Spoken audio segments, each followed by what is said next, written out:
Hey, everybody. Thanks for tuning in to our Sunday service today. This is our last Sunday service for the spring semester, so I'm glad that you're here watching with us. I got a couple thoughts I want to share before I turn this over to Emma. So earlier this week, or last week, I guess now, I was reading in Psalm. So I just want to read some excerpts from Psalm 71. And I don't know, just I think as, this is the whole virus thing and everything going on is still going on, obviously, and stressful and just hard to deal with. And I've been working through the Psalms for a while now, and they're just so good. A couple thoughts I want to share. Expressing our feelings to God. And there's like happy Psalms and sad Psalms and mad Psalms and all kinds of crazy Psalms. Reading in Psalms, but a lot of them, almost all of them actually, in some form or another, are expressing trust in God. So I'm going to read some excerpts here from Psalm 71. In you, Lord, I have taken refuge. Let me never be put to shame. In your righteousness, rescue me and deliver me. Turn your ear to me and save me. Be my rock of refuge to which I can always go. Give the command to save me, for you are my rock and my fortress. And then there's a long chunk about how the author here is just saying that like bad stuff is happening to me and everything is going wrong around me. And there's like 10 verses of that. And then it picks up again. As for me, I will always have hope. I will praise you more and more. My mouth will tell of your righteous deeds, of your saving acts all day long, though I know not how to relate them all. I will come and proclaim your mighty acts, sovereign Lord. I will proclaim your righteous deeds, yours alone. Since my youth, God, you have taught me, and to this day I declare your marvelous deeds. Even when I'm old and gray, do not forsake me, my God, till I declare your power to the next generation, your mighty acts to all who are to come. Your righteousness, God, reaches to the heavens. You have done great things. Who is like you, God? Though you've made me see troubles, many and bitter, you will restore my life again. From the depths of the earth, you will bring me up. You will increase my honor and comfort me once more. I will praise you with the harp for your faithfulness, my God. I will sing praise to you with the lyre, Holy One of Israel. My lips will shout for joy when I sing praise to you, I whom you have delivered. My tongue will tell of your righteous acts all day long. And I just think, and it's just so good, even in the midst of our trouble, to be able to sit back and think what God has saved us from and what God has continued to save us from. And I just know that how much good God has done for me in my life. And I just want to encourage us, though things can be stressful and hard to kind of know what to do with life sometimes. Like the author of this psalm, it's not noted in this one, but we can just express that we trust God to take care of us. So that was kind of the first thing I wanted to share. Second thing I want to share is that I wanted to kind of introduce Emma as she's going to be teaching us today, but not from something like you might expect from a church. Emma's actually going to be teaching us how to cook a meal. And some of you might be wondering if you haven't listened to the last couple teachings, we've done some more practical ones. There's one on budgeting, there's one on listening and communicating, and then this one's on teaching. And so I just want to give a little bit of a vision as to why we're talking about this as a church. And we're not turning this into just a cooking show, but what we want to do is, we think that God has always made it so that his people are supposed to be a blessing to others, right? That's part of like the covenant God made with Abraham, that God was blessing Abraham to be a blessing to all other people. And so we want to be able to be a blessing to people. And in practical ways, sometimes that means we know how to cook, right? We know how to handle our finances. We know how to communicate with people and all that. Another one is we're just trying to meet the real needs of the people in our culture, and especially for those of us at 242, where our primary focus is on the students at Texas State University right now. And so learning how to cook is actually a really useful life skill, to learn how to cook something that is budget friendly and healthy and also tastes good. It's kind of hard to hit that mix. And Emma's actually done a really good job of figuring all that out, and she cooked some really good meals that hit that balance well.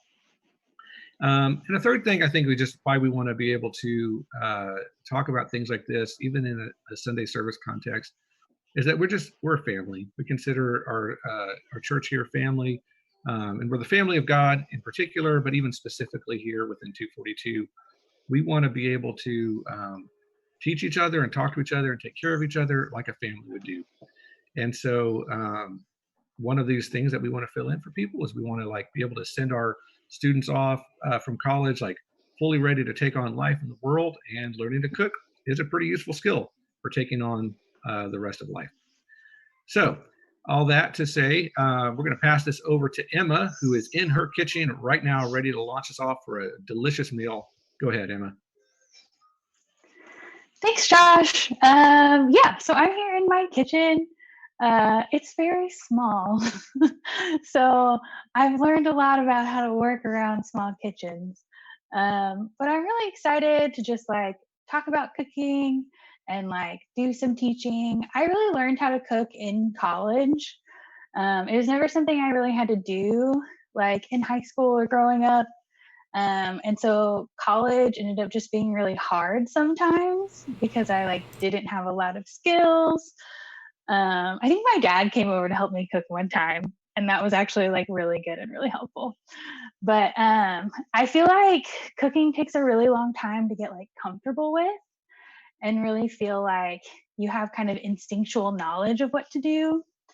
I started cooking really my like sophomore year of college, and that was like 8 years ago. And I feel like this year is the first year I'm like, I can read a recipe and I can say something's wrong with that, and I like don't just trust it blindly, and I can like change it up. And I was like really excited when I realized I can do that, and like it still turned out well. I guess I wanted to share that to say that like it takes time, you get used to it, but I like cooking a lot more than baking because there's a lot of like leeway on what to do, and like things don't have to be perfect, and you can change things up and add different things, and like it doesn't have to be perfect. So yeah, I'm going to teach you some tips that I know, things that are super helpful for me. We're making like a creamy chicken pasta recipe. I'm making it in this pot, mostly because I have it and it's easy, but also that it has like a lid that you can put on it, which is super helpful right now. So you can make it in like a normal pot, or like in a skillet if you have like, I guess, aluminum foil to cover it. But the lid's really the most important part.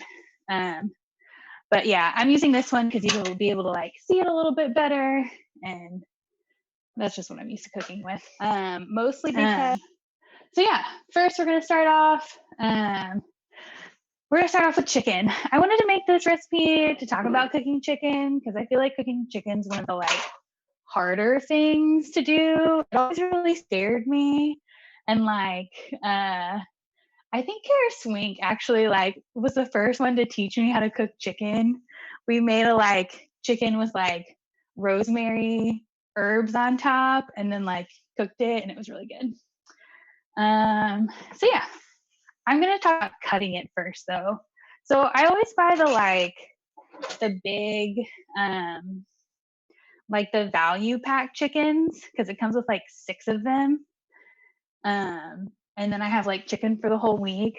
The ones I buy are like, feel like they're really big and thick. And if you're gonna like fry chicken, or not fry chicken, if you're gonna cook it in the skillet, then like it's really better if it's like thin because you can get like a nice crispy outside and it'll cook through all the way. So I'm gonna come over here to my cutting board.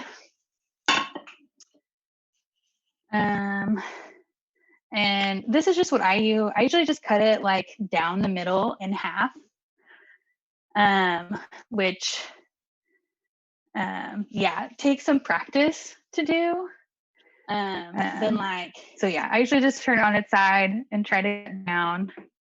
And then this is just so that like the chicken is like thinner, which means it takes less time to cook and it cooks more evenly and all that good stuff. So if you have 2 chicken breasts, I would, yeah, cut them through like the center so they're thinner.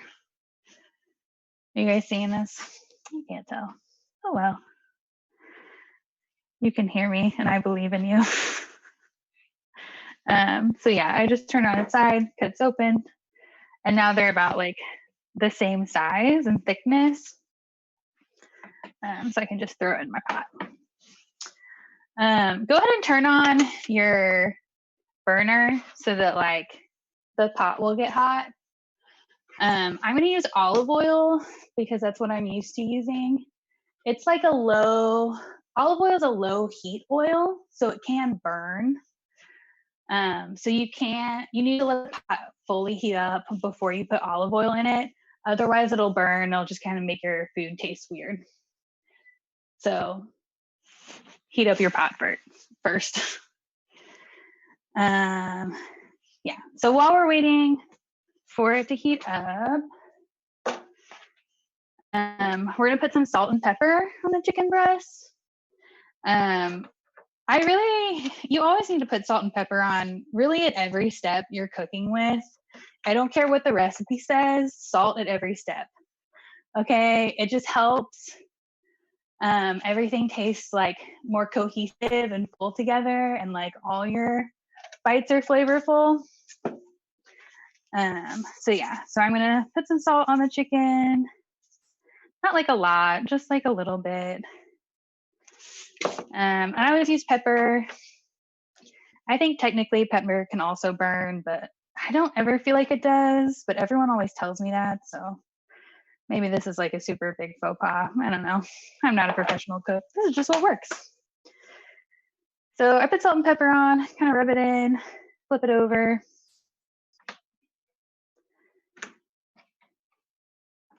I think it also took me a really long time to get used to like touching chicken, just because it's like kind of weird if you're not used to it. I was super grossed out. I think half the time I still like want to just use tongs and not use my hands, and that just doesn't work out super well. But yeah, just be very careful too with chicken, that you're not like touching multiple things. Like try to use just one hand to kind of like hold everything and like rub everything in, and then wash your hands. So that way, yeah, you're not spreading like chicken bacteria and germs and stuff like that. So I'm cooking the chicken breast first for like time.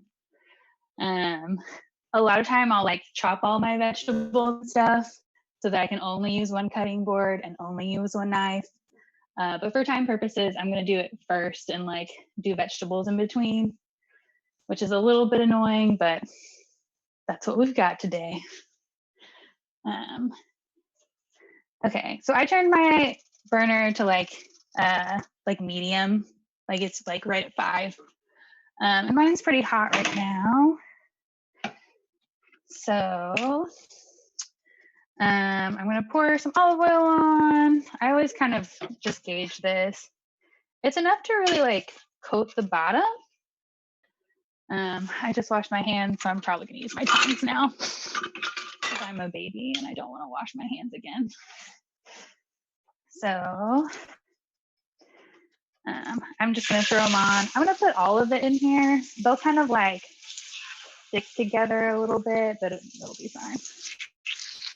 I just don't want to have to do this multiple times. And like, yeah, time. So I'm gonna move them around. So they're already kind of thicken, which is really good actually. My pot's like that. So make sure all of them are kind of laying more flat. They're good. Okay, and you want to do, for this, we're going to do 5 minutes per side.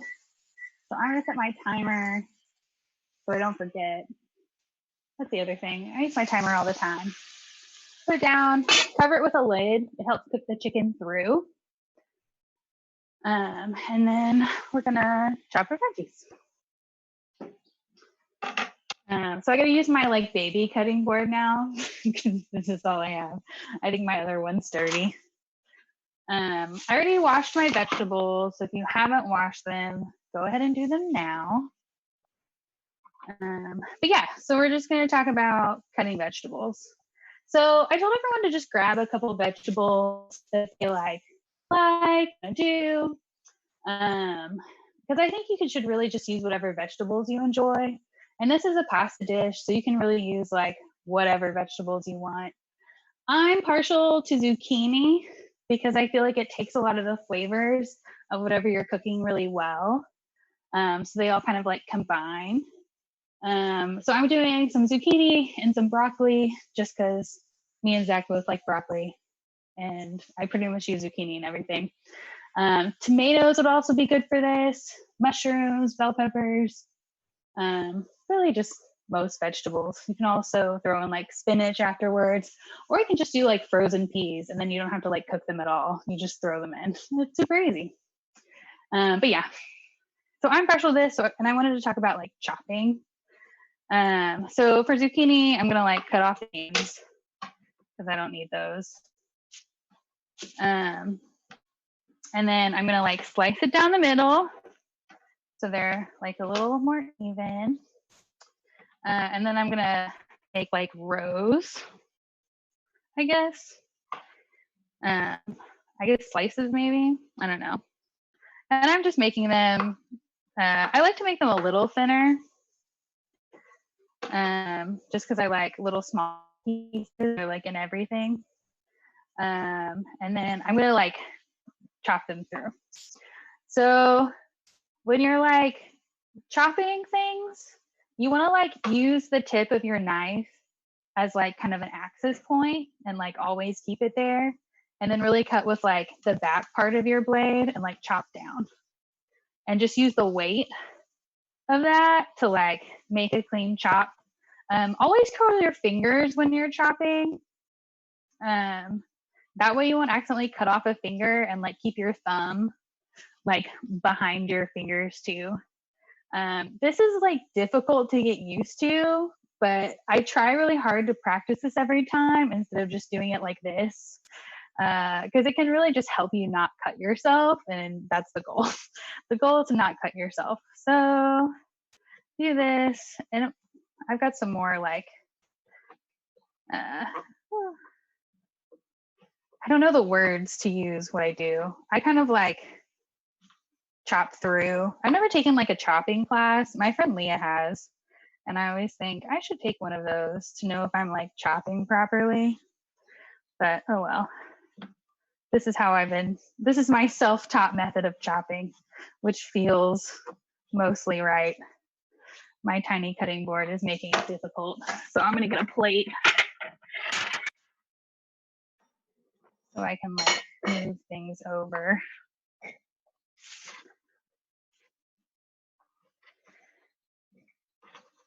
Small cutting boards, so difficult.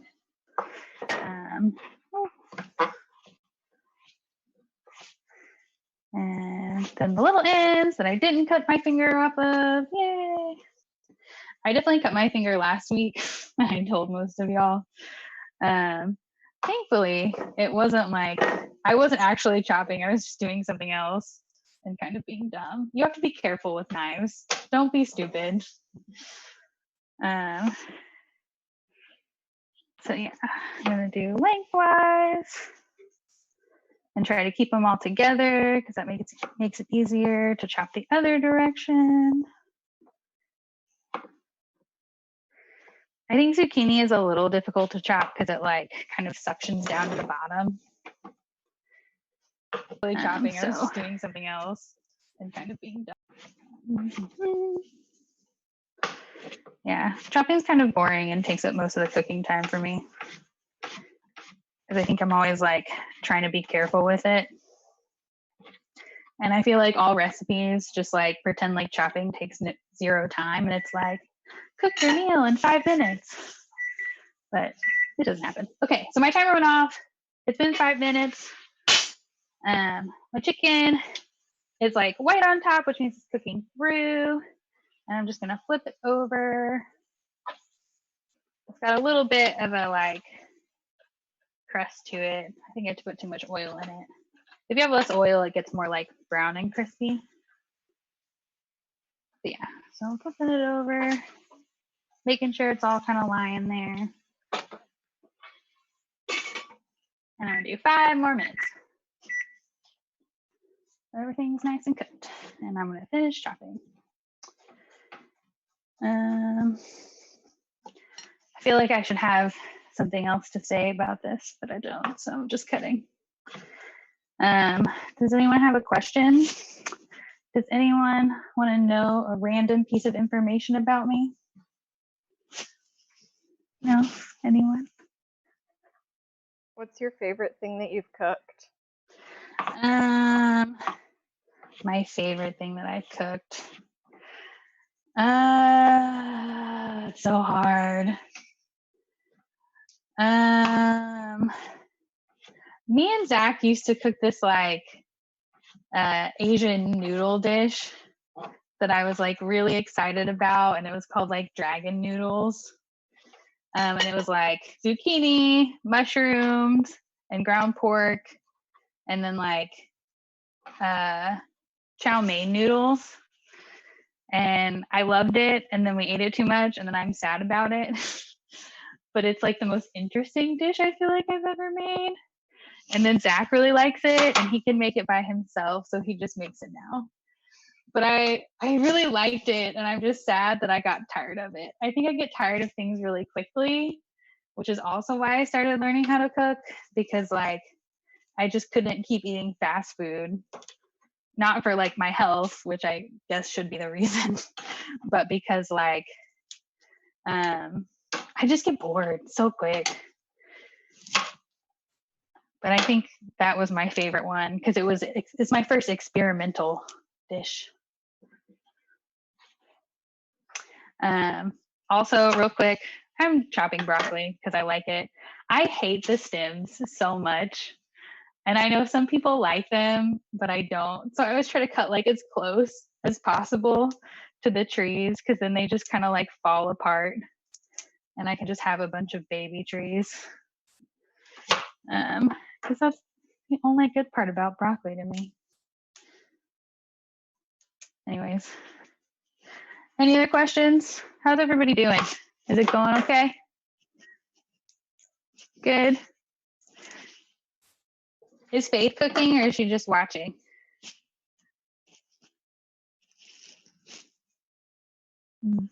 Florets. Oh, that's right. That's what they're called. They're not little trees. They're broccoli florets or whatever. Emma, I have a question for you. Yeah, what's up? What is a go-to meal for you when you want to cook but you don't want to spend a lot of time cooking?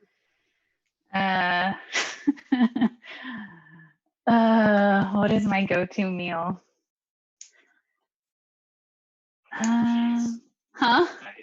Mac and cheese. Yeah, that's true. Zach just said we do cook mac and cheese.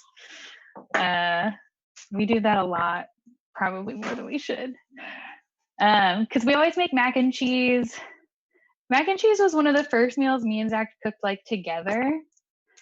And we just got like Kraft mac and cheese boxes, but we like, we also put like broccoli and zucchini and like green bell peppers in them. So we like make it a little healthier and it has a lot more flavor. And then we always add like cayenne to it. And yeah, I just really like that.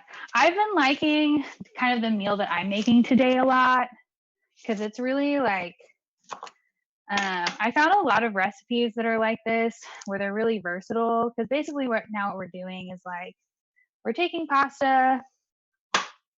I mean, what we're going to do later is like put pasta in there and then like let it sit and it'll absorb like chicken broth and flavors.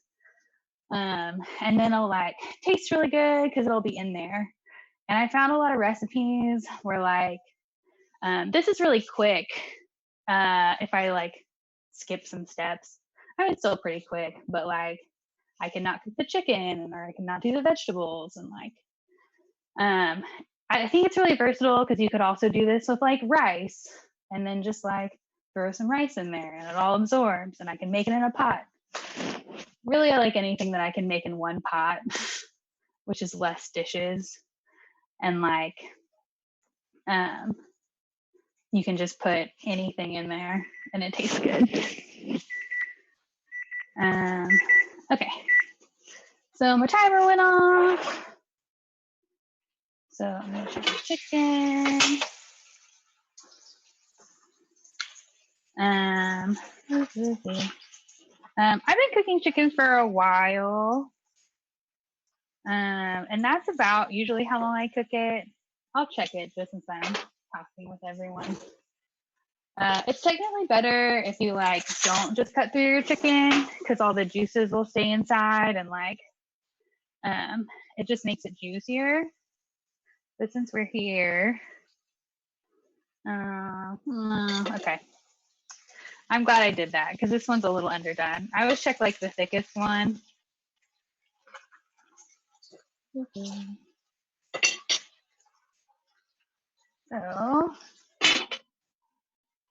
I'm gonna put it back in there. It's really almost done. So I'm just gonna do 3 minutes.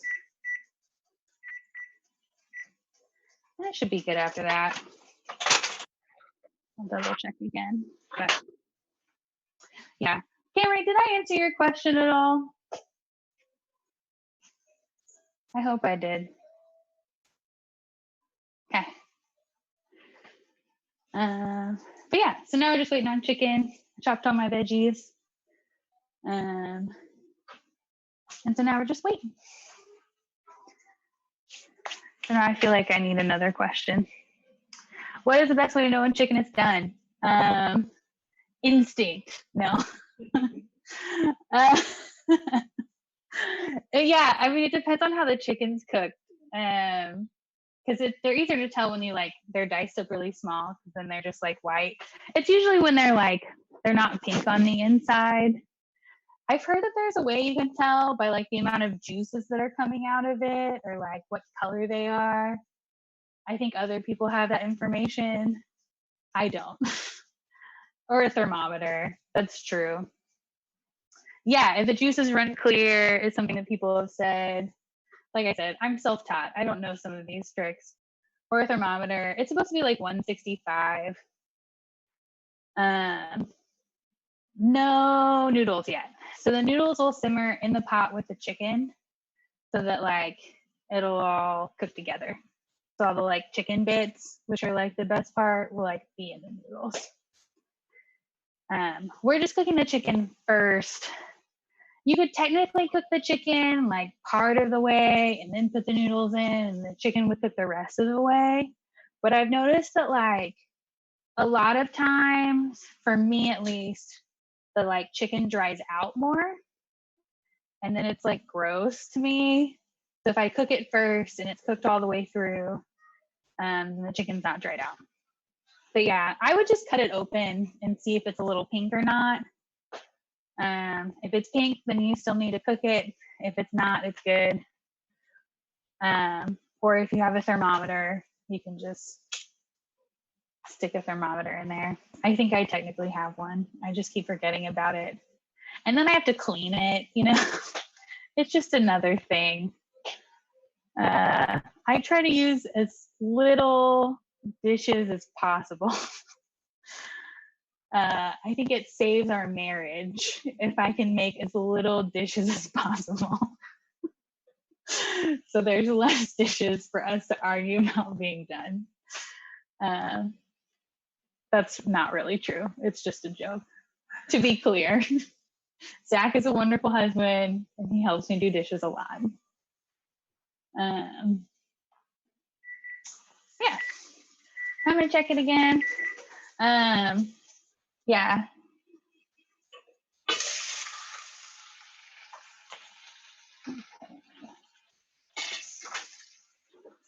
Woo.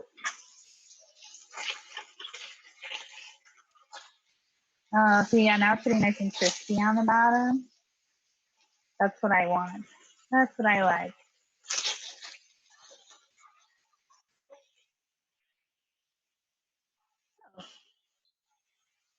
Oh, thanks. I have jerry-rigged my phone camera onto my microwave so you can see it.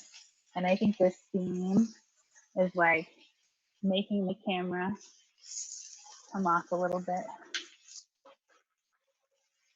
That's good. Ah, it's so beautiful. I love chicken when it's this color. This is so good. Okay, I'm gonna check the other big piece of chicken to see if it's cooked all the way through. And it is.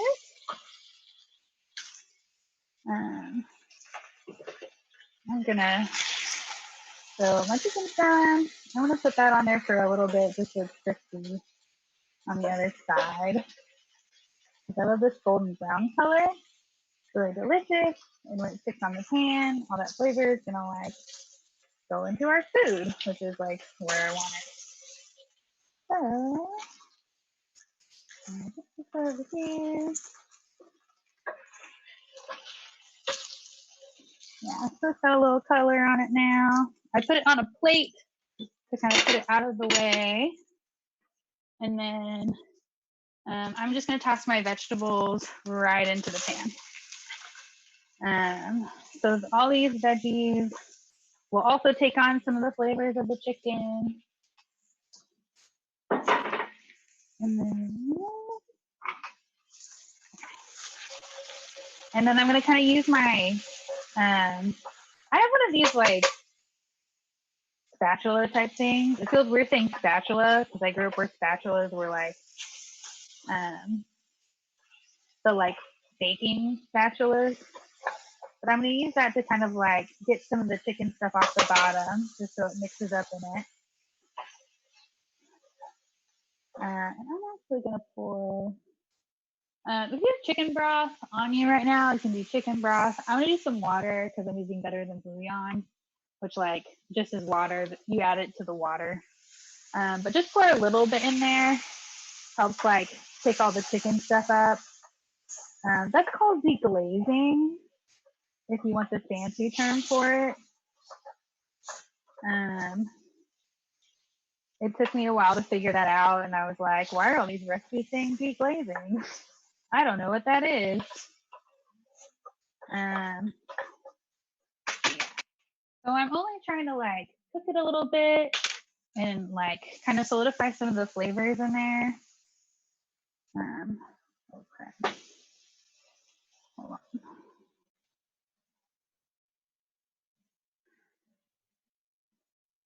Gotta be so broccoli in it that I didn't want. Okay, so I'm still gonna salt because, like I said, salt is at every step. Not too much, just a little bit.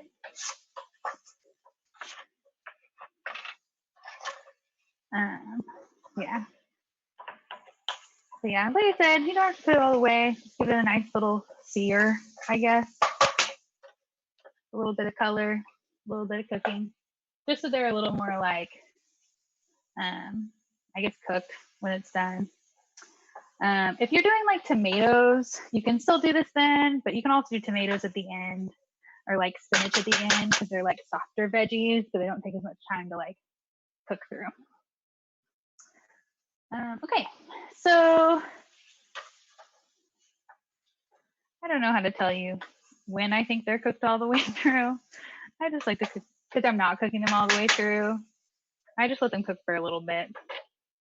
I don't know, I'm winging it. So now I'm going to put in the chicken broth.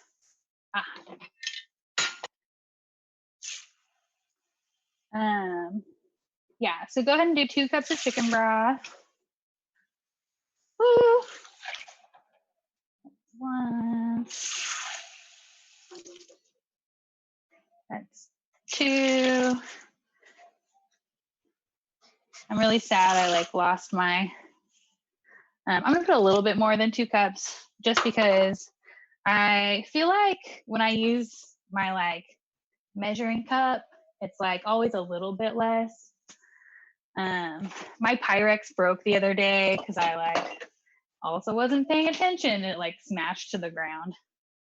And I was really sad, and I like stood there and Zach had to like clean up all the broken pieces around me because I wasn't wearing shoes.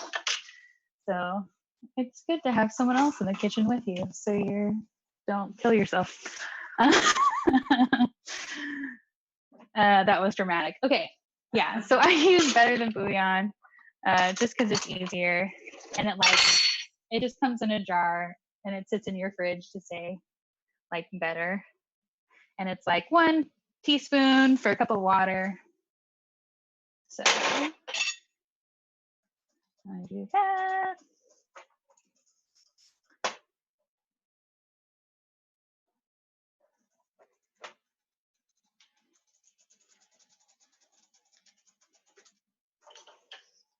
I used to just buy vegetable broth, and then it just always go bad because it says like 10 days after opening you should use it, and I didn't always use it because I wasn't cooking a lot. So I would just use that now, and I think it tastes good. Yeah, so we're gonna do 2 cups of chicken broth and then 1 cup of milk.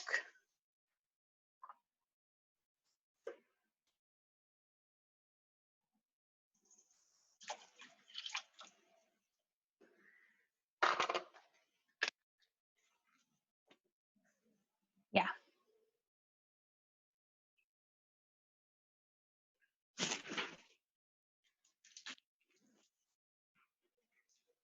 That's all I can do.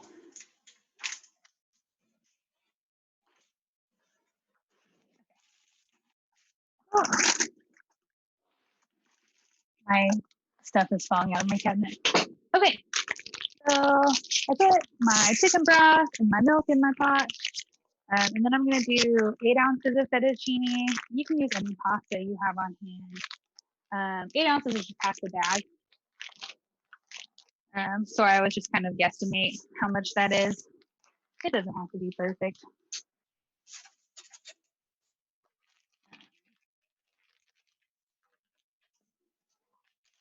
So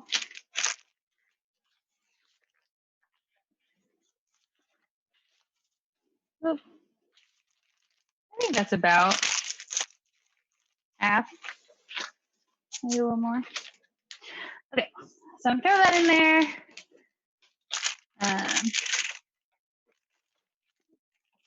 Finding places to put things. I should have done this in half, and I didn't. Okay, I'm gonna turn my stovetop up to high to get it to boil, and try to like push all of these down because I did not cut them beforehand, which I definitely should have.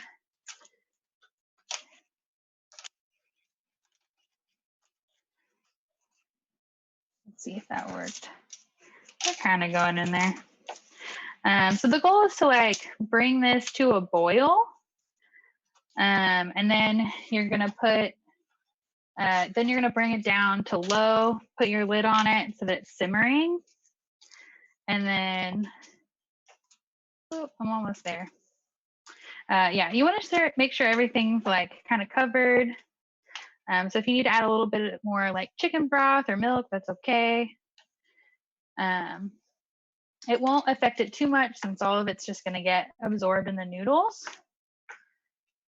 Or it'll just become like the thick sauce afterwards because we'll add some Parmesan to finish it up. But yeah, go ahead and make it like sure it's like mostly covered. And then as we're like talking, it's going to simmer for 18 minutes, 18 to 20. We're going to check our noodles then. And then just try to stir it occasionally to make sure nothing's getting like stuck. I've definitely just left it there before and it was mostly fine. Just kind of move it around so everything feels like it's fitting and good. You'll notice 1/2 of my pot is boiling because stoves are weird and sometimes they like don't boil evenly.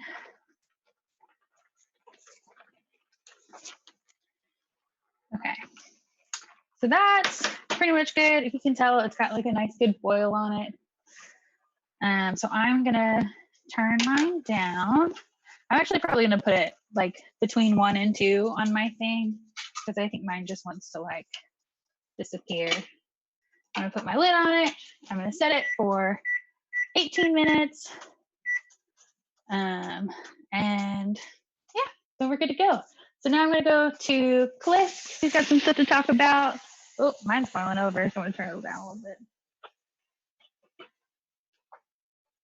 You do have to watch your pot. A watched pot does boil. You've heard that phrase before. I don't know if that makes me an old person. But yeah, anyways, I got mine under control. Hopefully yours is doing good. And I'm going to shoot it over to Cliff because he's going to talk about something that I don't remember. It's your turn, Cliff.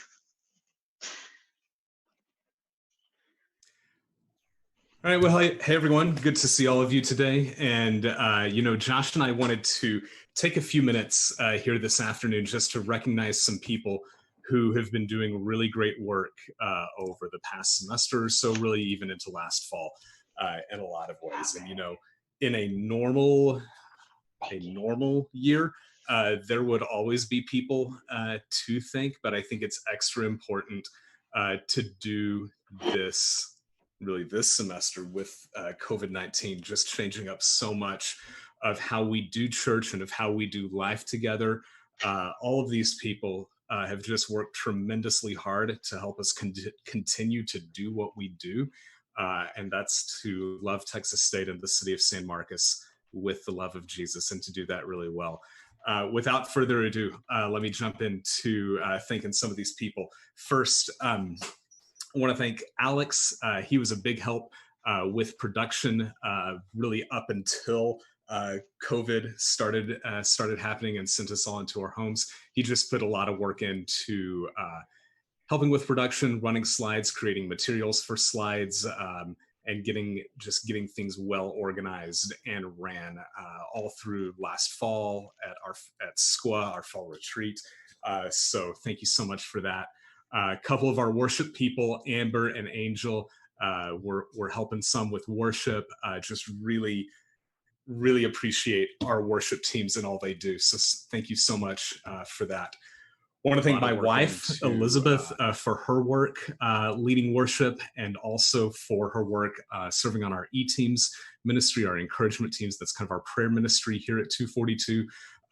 Really appreciate all she puts into both of those things. And what some of you may not know is that she is our staff advisor for our student organization with Texas State through her work as an academic advisor with the university. So she puts a ton of work into helping us just be in line with university policy. And that's really important and valuable to be doing.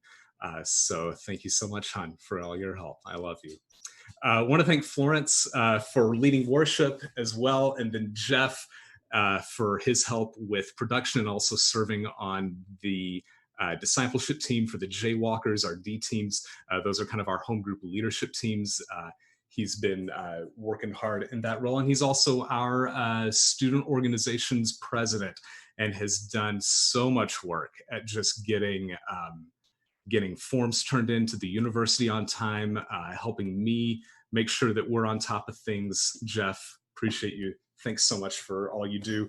Want to thank Jordan Bolt for all of his work in leading worship, in serving on the Jaywalkers D team in the fall, and then also for probably maybe countless hours on the production front. If you're watching us on YouTube, really, if you've watched us on YouTube at any point in the last month and a half, you can thank Jordan for making that happen. He has been the brains behind our live stream, and that is something that we just put together on the fly on about 2 weeks' notice. So Jordan, thank you so much for all you're doing. I want to thank some more worship people, Katie for leading worship, also for helping a lot with E-teams in this season, and then Kyle, Lucas, Jordan Spesney helping man, we had some great worship bands going before the pandemic. We've had some great ones since then, but obviously we've had to keep it smaller for for physical distancing purposes. So I want to thank all of our worship team for that, Zach as well, with some really smooth guitar playing, and we appreciate that so much. Three more people I want to thank real quick. First one is Vic for his work on the Jaywalkers D team, and also for doing our announcements here each Sunday. That's been a big load off of my shoulders, having someone else do that, and I'm really appreciative of that. The last two people I want to thank our two members of our staff team, Lisa Jarma and Will Carter. We have a staff team of 6 right now, and we could not, it'd be hard to, it's just hard to run a church. And we have a great staff team. Lisa's been on staff part-time since October, and really she just has a lot of great ideas that it's things that I would normally not think of. I think a lot of things that most of our staff team wouldn't think of, and she asks really good questions and helps us to solve problems. And so we are much better in a lot of ways as a staff team and as a church because of her hard work, asking those questions, meeting with a lot of our women and whatnot. And then Will just does so much. He's raising his initial support right now, and so maybe you haven't seen a lot of him lately. If you've been wondering why, that's why. He's brought a lot of great ideas, a lot of insight into the technical side of life in the streaming world as well. He's also one of our worship leaders, a very good friend of mine. He preached once earlier this semester, and so he's been a tremendous help there as well. And then my co-leader, Josh, has done just a lot as well. He has kept me sane over the past year through my sabbatical in the fall, and stepped up in a lot of areas, and I'm very grateful for him. And it's just a joy to serve and lead alongside him. I'm going to toss it over to him now, and he has some more thank yous as well. Take it away, Josh.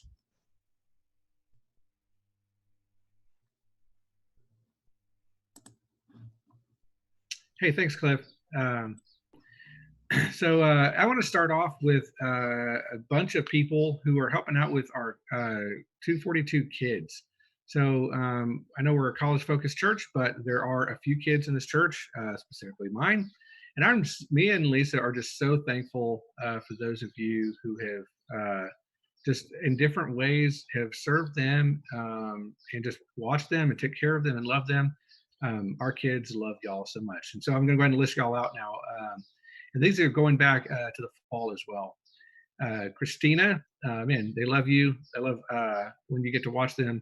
Karen, I was about to say Matthews, but not longer Matthews, Cerna. Yeah, thank you so much for watching our kids. Chelsea Glass has moved away, but we just want to thank you. She might be here watching. Hopefully she is. And yeah, just we love a bunch of y'all have also just come over and watched movies with Faith, like little princess movies, and those are super cool. Sarah Haynes, I want to thank you for watching our kids as well. And Nilda, all of y'all have done such a fantastic job. There's a couple more that have also done with kids. Cheyenne has helped watch the kids for a long time. She's also served on our worship team, doing a great job singing there. And then Alexa has also helped with our kids. She also serves on the D team with me, along with Emma Hamilton. And I've loved working with Alexa and Emma and helping try to guide our home group to love one another and serve one another well. And thank y'all so much for serving there with me. Continuing on with our D teams, go over to the Jaywalker side, filling that side out. We've got Leo Cerna has been on for a long time, and also does so much stuff with production, specifically in the audio realm. Things like building our sound cabinet and putting things together, along with Will. Those two are kind of the masters of like our audio and do such a good job. And then so for Crash or Sarah Halpin and James, they both they're on their D team with the Jaywalkers. They also serve in what is maybe a very little known role to those not on staff, and they help out with our sermon clubs. And what that is for almost every teaching we've had in the last, maybe 2 or 3 years, we do kind of a rehearsal and practice run the week before. And James and Crash have done an amazing job of serving, helping jump in, listen to our teaching, and they give such good feedback. They ask great questions. They make sure that we're not forgetting things or just passing stuff over. Make sure that we're not taking some things for granted and that we communicate well. I also want to thank Colton for his service on the E-teams. He's, again, been a leader in our church for a long time, and he's just been serving so well in the E-teams capacity right now. I also want to thank Camry for being the advisor for our student work on campus. She's moved out of that role right now, but she served there for a few years, and we are so thankful for the excellence that Camry has brought. We've had a lot of advisors through the years, and I think it's pretty safe to say that Camry definitely like raised the bar for excellence for our student org and for making sure that we're actually know what we're doing as a student organization with Texas State. So thank you so much for serving in that role. And then with a couple of the other staff, Cliff mentioned that we have 6 now. I want to just thank Emma, who just signed, who just did our cooking lesson there. Man, she has rescued Cliff and I at times in the past where Cliff, for a little while, Cliff and I were the only ones released on staff with this church.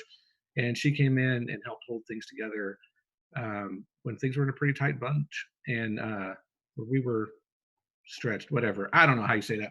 And so thank you for that, Emma. And yeah, just good ideas. And Katie's been mentioned as part of the worship team and serving on E-team. She's also raising support to come on staff currently. And we are super excited for her. She just has, I forget what her catchphrase for herself is right now, but like she's a healer of hearts. I think that's a good phrase. She really wants to make sure people are loved and taken care of. And then finally, Cliff Turner as well. Yeah, kind of my co-pastor in training. He's done a great job, man. I've loved getting to know him and serving with him in the past about 10 years since we've come on this church plant. There have been times that we've led together more closely and times where we've kind of had different areas. And man, he is such a good guy to work with. I just want to say overall with all of these people, I am so thankful to be serving God alongside all of you. Man, this just feels like y'all are such a good team. I love y'all, and thank you so much for everything that y'all do for this church, for God, for His kingdom, for His people. We're going to go back over to Emma now. Who's Emma? Or no, we're going to Vic. All right, we're going over to Vic. Vic's going to give us some announcements, and he is going to tell us what's coming up. All right, so announcements are a little later than usual. So, but even during the end of the semester and finals, like I guess it's like the second half of finals, finish strong and the third or fourth quarter, so to speak, and come out victorious. Well, depending on what your grades will look like. If you need a A to get a B, there is a chance. Cool. So as always, start off announcements with prayer requests. I'm not too sure if the staff would be together to pray every Tuesday. Yeah, they are. Cool. So way to send prayer requests is, of course, 242sanmarcos.org/prayer. Pray for however many finals you have left over. And finish strong for the semester, this unintentionally online semester. So as we're approaching, end of semester, there will be no Sunday service for the next 3 weeks. But we are, reason that being is, we're a college church. But Sunday service will resume Sunday, June 7th, and more information of that in a little bit, because it's, still, summer classes, summer 1 and 2, they're surprisingly coming up. So yeah, Sunday, June 7th, same time. And with also with Sunday service in the summer, we will also have summer home groups. Will begin on Thursday, June 4th. So that basically the 4th Thursday of June. And keep it going throughout the summer. With Sunday services, it's everything's like unsure right now. But even if we're like by the start of the summer, even if we're allowed for all of us to be together, um, we will still have live stream. We will still be on Zoom. We'll still be on YouTube. And even if you're not spending your summer in San Marcos, which you should, um, yeah, we still have we have the technology for that. YouTube, Zoom, Sunday service. Again, same time, 5 in the afternoon. And as always, tithes and offerings. Um, One way to do that, especially online, is 242sanmarcos.org/donate. All right. Yeah. Unfortunately, there's no one for me to introduce Sunday teaching, basically because Emma's already taken care of teaching us how to cook and how to cook chicken a lot faster than an oven. I use an oven every time, but maybe like that maybe that will change. So I am gonna bring it back to Cliff Turner.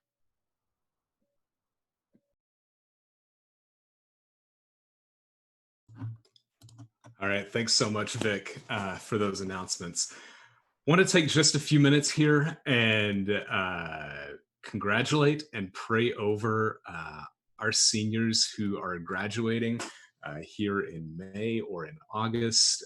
We love our seniors. We're always sad to send off those who are graduating and moving on from college, but it is always just so exciting to see what God's going to do in their lives.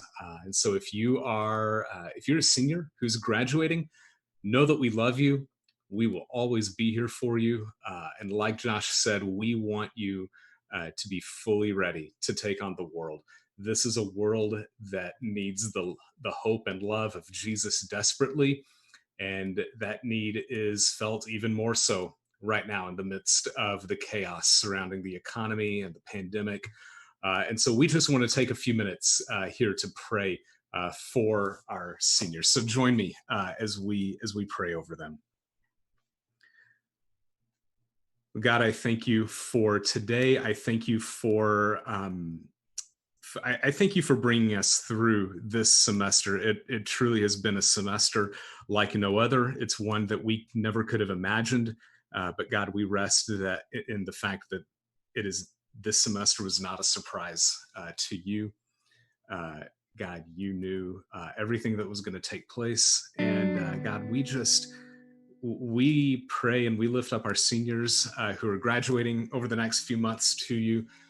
God, we pray that you would bless them, that you would protect them. God, would you go before them and show them where you want them in this world, God. And I especially pray for them to be God, that you would just care for them, that you would provide for them. This is just such an unknown moment in the world. It's a scary time to graduate. It's a scary time.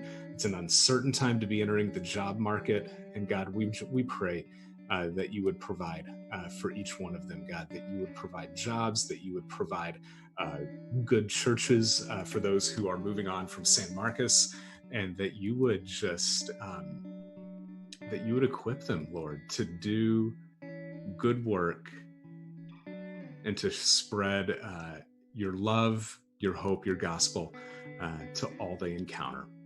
And we pray all these things in Jesus' name. Amen. All right. Here to wrap up, we're going to pass it back over to Emma to see how the pasta is looking. So Emma, take it away.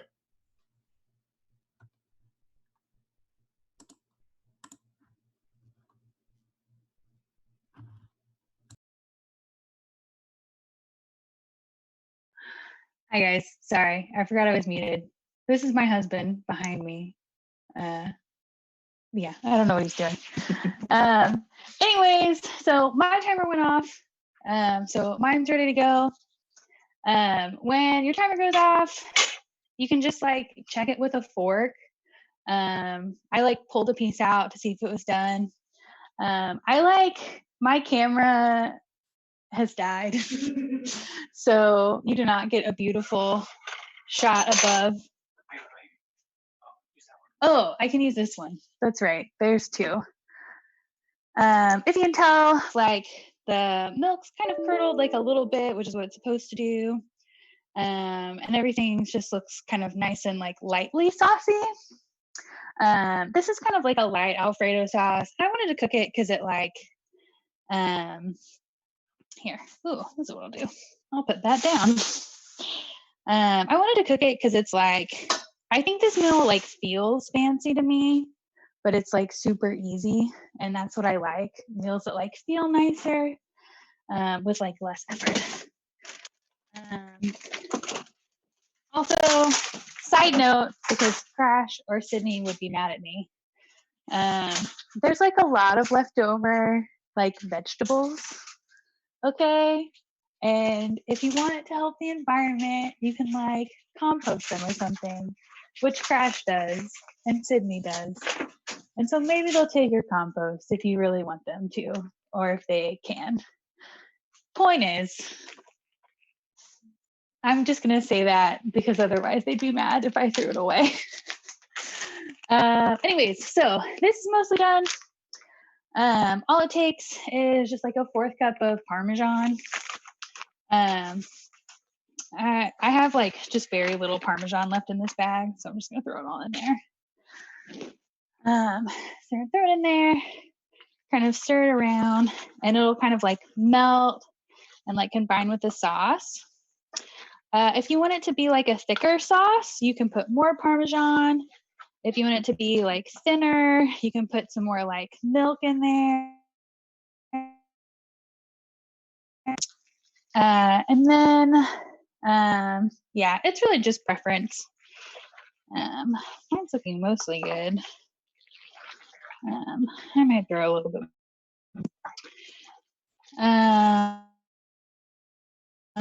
So that's just your pasta. And then after that, you can just cut up your chicken and throw it on top. And then it's just ready to go. But yeah, thanks for cooking with me. I really enjoyed it. I enjoyed sharing a meal, and I just enjoyed showing you guys because I really like to cook. I think I was reminded too, just as like Josh and Cliff were listing off, like all the people that help with our church, and all just the students are a part of our church and helping leading our church forward. That like, I think the heart behind our church is that like college students are like valuable and like worthy of like being active members of the kingdom of God. Like they don't have to wait to like graduate to really like run after God and like know who he is and like be active in that and like change other people's lives. Like that's what we're about. And that's just what I was reminded of because of all the students that are already doing that are already like running after God with full hearts, throwing their lives into like what God is doing in their lives and what he can do, and really like sharing the gospel with people.